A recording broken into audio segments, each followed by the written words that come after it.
Many misconceptions that people have about ERP systems, especially businesses. Yeah, you hear things like ERP systems are only for large enterprises, right?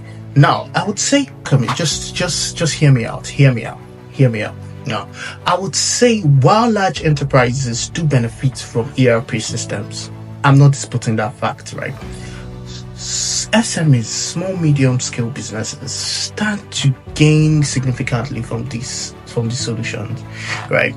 Yeah, I can give you an example of an SME that I worked with that was in the manufacturing sector. I would say we noticed that their efficiency, right, when it comes to the inventory tracking, right, doubled.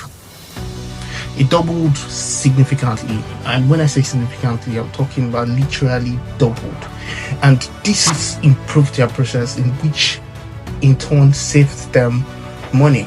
You can say the SAP S/4HANA public cloud, the SAP Business by Design, the SAP Business One, or the Oracle, the Microsoft Dynamics 365, and you name it. We have various ERP solutions for smaller businesses, right? It helps them to start small, right? And in turn, they rise up and they scale up, right? They say for the fact that the modular approach of cloud-based ERP solutions, right, allows small businesses grow into bigger systems. Another misconception that I usually would hear is that ERP implementation is too expensive and doesn't guarantee ROI, that's your return on investment, right? I'm just going to tell you this basic scenario. Considering a retail chain, right, that I worked with, do you know what happened to this company, this business?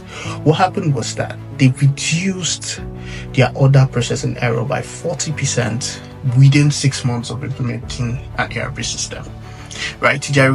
So I would say that your return on investment, that's your ROI, comes often from streamlined operations when it comes to ERP systems. So it reduces redundancy. You have better data-driven decisions. So you have better. So I would say this, right?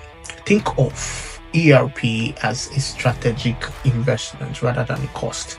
Now, most people think of it as a cost, but I would say just think of it as a strategic investment rather than a cost. Without an ERP, you'll find out that businesses would often bleed resources in the long run. And that's right. There are so many challenges that come with implementing an ERP system. One challenge is delayed implementation, right? A company's ERP project is delayed for over 6 months, 1 year, 2 years. I have seen 4 years, right? ERP implementation delayed for that long. Now, a major delay for ERP projects stems up from unclear requirements for stakeholders, alignment. In this case, maybe a client underestimating the complexity of the integration of their legacy system to their ERP, their recent ERP system. Now, complexity is often usually underestimated, and this in turn delays the project. Right, delays the project. The mitigation requires robust change management and realistic timelines. People should give realistic timelines. Certain phases in the project, in the implementation, right, milestones can keep the project on track, like management and realistic timelines. So another main challenge, right? I'm smiling because this is a very, very big challenge when it comes to ERP implementation. Resistance from employees, right, doing ERP rollout. It can't be overemphasized, right? Resistance usually arises from, I would say, poor communication, implementation, right? I conducted a role-based training, right, and workshop to show employees how the system made their life and work easier. That was what I did to mitigate this, right? And I've seen in certain industries this kind of works better, right? Another thing to do with also involving key users. Yeah, involving key users during the design phase, right? Addressing the what's in for me question. That is very, very crucial. What's in for me? making them see, making the stakeholders, making basically buy into the solution, addressing that question that they would normally ask: what's in for me by using this ERP system?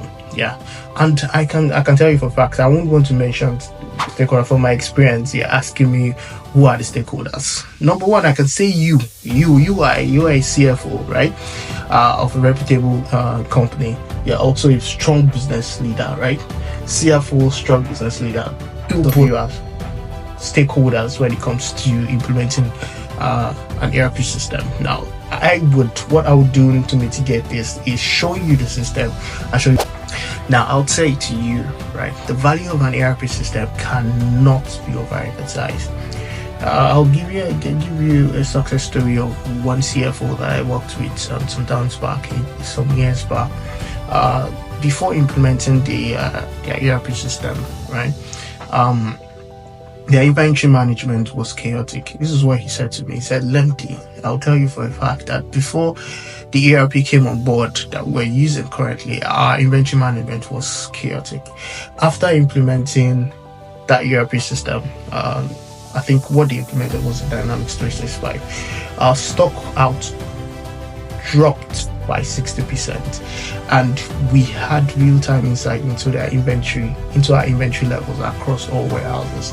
Now, this is what he told me, and for a fact that's a blessing. Growing e-commerce company.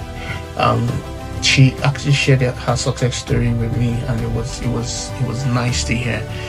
She said, before when you see that it actually adds real value, right, to your business, ERP system. What is the future of ERP system? So you will ask me that question, right? And I'll tell you for a fact that AI and automation is one of what I would say cloud-based ERP adoption is the future of ERP system. AI and automation. AI is basically transforming analytics, offering predictive insight, right? For example, a client in logistics can now predict demand spikes accurately, right?